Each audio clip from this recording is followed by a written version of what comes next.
Hi everyone. इस video में हम ये देखेंगे कि इलेक्ट्रिक मोटर क्या होती है और किस तरह से काम करती है। ये क्लास 10th का एक बहुत इंपॉर्टेंट टॉपिक है। तो इलेक्ट्रिक मोटर एक ऐसी डिवाइस है जो इलेक्ट्रिकल एनर्जी को मैकेनिकल एनर्जी में कन्वर्ट करती है। जैसे हम लोग के घर पे मोटर लगी होती है, जैसे ही हम स्विच ऑन करते हैं तो सारा पानी टंकी में चढ़ जाता है ऊपर। तो यहाँ इलेक्ट्रिकल एनर्जी की वजह से पानी के पास कौन सी एनर्जी आई? Potential energy. Potential energy is a type of mechanical energy. तो मोटर एक ऐसी डिवाइस है जो इलेक्ट्रिक एनर्जी को मैकेनिकल एनर्जी में कन्वर्ट करता है। ठीक है, किस प्रिंसिपल के ऊपर काम करता है? When a current carrying conductor is placed in a magnetic field, it experiences some force. जब भी मैग्नेटिक फील्ड में यानी एक मैग्नेट के पास किसी करंट कैरिंग कंडक्टर को रख दूं तो उस करंट कैरिंग कंडक्टर के ऊपर कुछ फोर्स लगेगा। क्यों? क्योंकि करंट कैरिंग कंडक्टर भी एक मैग्नेट की तरह बिहेव करता है। उसे मैंने मैग्नेट के पास ही रख दिया, दोनों की मैग्नेटिक फील्ड आपस में इंटरैक्ट होंगी और उस करंट कैरिंग कंडक्टर के ऊपर फोर्स लगेगा। अब कुछ हमारी मोटर इस तरह से दिखती है। Electric motor is made up of a magnet which is called horse shoe magnet. ज्यादातर ये हॉर्स शू मैग्नेट से बनती है। तो ये मैग्नेट के दो पोल्स हैं, ये नॉर्थ पोल है, ये साउथ पोल है। इन पोल्स के बीच में ABCD एक रेक्टेंगुलर कॉपर कॉइल है जिसको मैंने प्लेस किया है। ठीक है, ABCD is a rectangular copper coil which is placed in a magnetic field, right. अब देखो, इस कॉपर कॉइल को S1 और S2 दो स्प्लिट रिंग से जोड़ा है। ये AB वाला पोर्शन, कॉपर कॉइल का AB वाला पोर्शन S1 नाम की स्प्लिट रिंग से जुड़ा है और CD वाला पोर्शन S2 स्प्लिट रिंग से जुड़ा है। स्प्लिट रिंग्स का दूसरा नाम कम्यूटेटर भी है। स्प्लिट रिंग कुछ नहीं है, कॉपर की एक रिंग थी जिसको मैंने दो हिस्सों में काट दिया, एक हिस्से को इधर जोड़ दिया, एक हिस्से को इधर जोड़ दिया। ठीक है, क्या करता है ये बाद में बताऊंगी। अब ये स्प्लिट रिंग्स को जोड़ा है दो कार्बन ब्रशेस से, B1 और B2। कार्बन ब्रश से क्यों जोड़ा, सीधा तार से क्यों नहीं जोड़ा? देखो, अगर सीधा तार से स्प्लिट रिंग को जोड़ देते तो अब ये घूमेगा, मूव करता है ना, इसके ऊपर फोर्स लगेगा, कॉपर कॉइल के ऊपर मैग्नेटिक फील्ड में रखा है, करंट पास करेंगे, फोर्स लगेगा इसके ऊपर। तो ये वायर अगर डायरेक्ट स्प्लिट रिंग से जोड़ा होता तो वायर भी ऐसे इंटैंगल्ड हो जाता।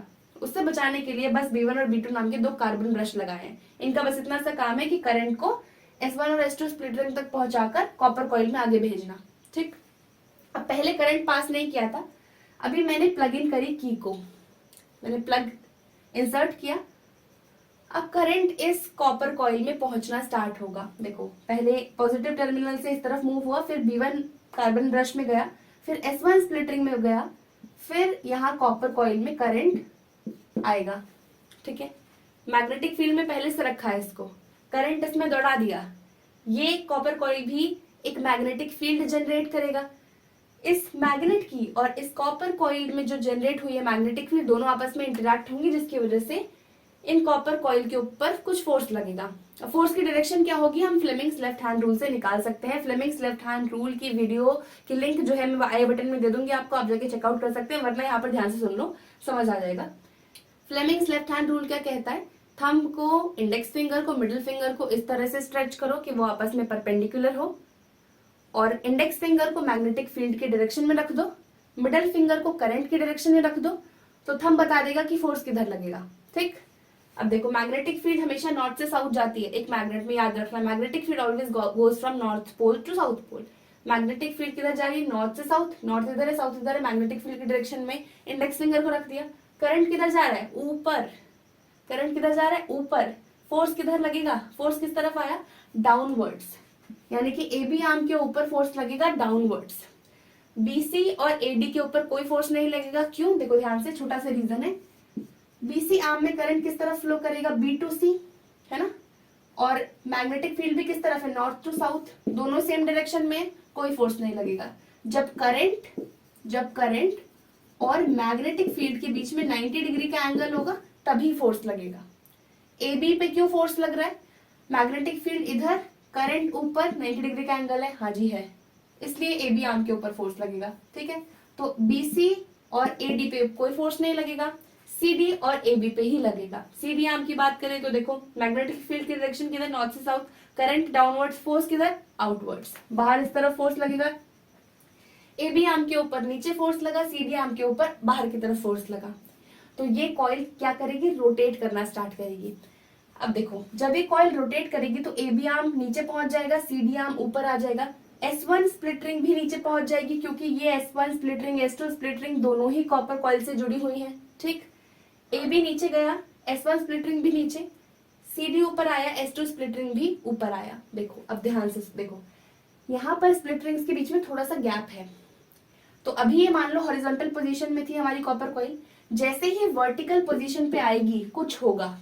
वर्टिकल पोजीशन पे आते ही करंट की सप्लाई कट हो जाएगी, करंट कट हो जाएगा। क्यों?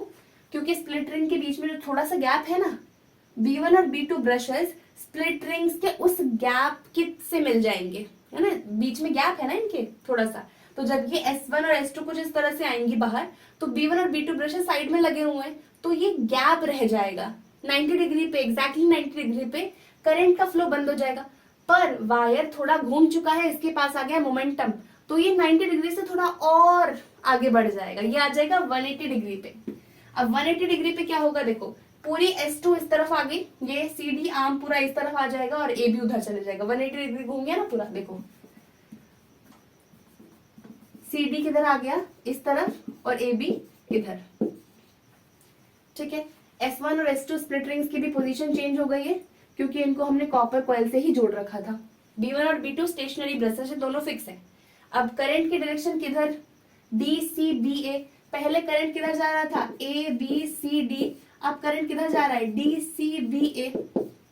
ठीक है, करंट अपवर्ड से अभी भी, है ना, magnetic field is from north to south, current upward से, फोर्स अभी भी इसके ऊपर डाउनवर्ड्स ही लगेगा, यानी कि CD कॉइल अभी भी डाउनवर्ड्स जाएगी, BA कॉइल अपवर्ड्स आएगी। लेफ्ट साइड वाली जो भी कॉइल है डाउनवर्ड्स ही जाएगी, राइट साइड वाली अपवर्ड्स ही आएगी, क्योंकि करंट की डायरेक्शन सेम है, मैग्नेटिक फील्ड की डायरेक्शन सेम है, फोर्स की डायरेक्शन सेम ही होगी।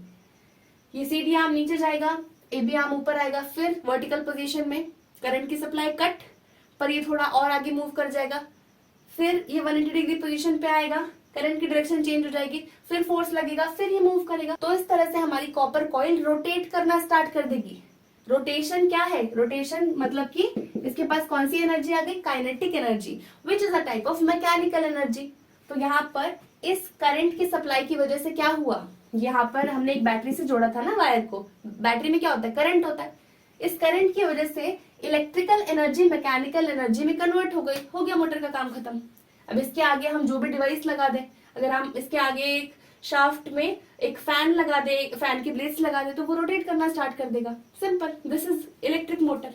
अब इलेक्ट्रिक मोटर की अगर आपको स्पीड ऑफ रोटेशन बढ़ानी है, यानी कि आपको इसकी रोटेशन की स्पीड को और इंक्रीज करना है कि मेरी ये जो मोटर है ये फास्ट फास्ट घूमे, तो आप 4 चीजें कर सकते हो। याद करने का तरीका है MINA, मीना। M से मैग्नेटिक फील्ड बढ़ा दोगे तो स्पीड ऑफ रोटेशन इंक्रीज हो जाएगी, करंट बढ़ा दोगे तो स्पीड ऑफ रोटेशन इंक्रीज हो जाएगी, नंबर ऑफ टर्न्स बढ़ा दो या फिर एरिया ऑफ कॉइल बढ़ा दो। इन चारों में से कोई चारों चीजें भी बढ़ा दो या कोई एक चीज भी बढ़ा दो तो स्पीड ऑफ रोटेशन इंक्रीज हो जाएगी। अब ये जो था ये एक सिंपल सी मोटर का एग्जाम्पल था। जो कमर्शियल मोटर्स होती है उसके बीच में यहाँ पर सॉफ्ट आयरन कोर भी लगाया जाता है। सॉफ्ट आयरन कोर के ऊपर कॉपर की वायर को लपेटा जाता है। सॉफ्ट आयरन कोर कुछ नहीं करता, ये एक इलेक्ट्रोमैग्नेट है ना, के आसपास वाली मैग्नेटिक फील्ड को देखकर ये भी एक मैग्नेट की तरह बिहेव करने लगता है, जिसकी वजह से मैग्नेटिक फील्ड और स्ट्रांग हो जाती है। तो जो कमर्शियल मोटर्स होती है उनमें इसका इस्तेमाल किया जाता है ताकि speed of rotation fast. So this was all about the electric motor. That is it for this video. I'll see you guys in the next one.